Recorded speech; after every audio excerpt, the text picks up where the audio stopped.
когда дома скучно, Элек иде күңелсез булса урамга чыга торган идек. Анда да буш була иде. Хәзер мәйданчыкны куйгач бик күңелле. Атынабыз, кар бәришәбез, шатланабыз. кружимся, там играем в снежки. Балалар мәйданчыклары торышы тора коммуналь хуҗалыгына кагылышлы проблемалар төсле үк актуаль сорауларның берсе. Бала чагасын ял иттерергә, буш вакытын саф һавада уздыртырга теләгән әти-әни мәсьәләне халык җыеннарында да күтәреп чыкты. Район җитәкчелегендә теләктәшлек тапкан әлеге проблема уңай якка хәл ителә бара. Халык җыенында күп төрле вопрослар күтәрелде. И аларның иң берсе детский площадка турында.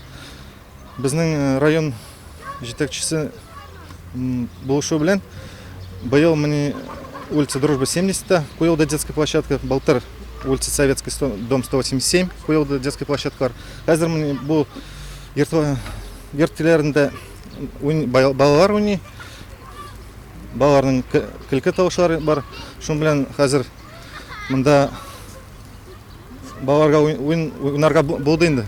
Узган елны шәһәребезнең 6 ишек алтындагы балалар мәйданчыклары 850 мең сумга яңартылды.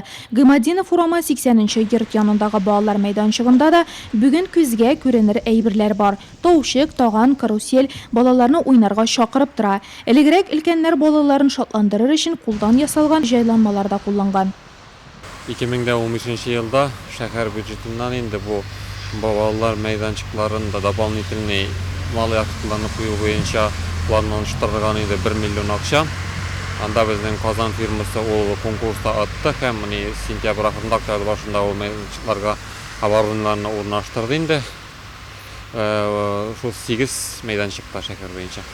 Шунысын да әйтик, мәйданчыклар матур төсләре белән генә түгел, куркынычсыз булулары белән дә игътибарны җәлеп итә. Аларны урнаштырган подрядчы оешма 4 елга кадәр гарантия бирә.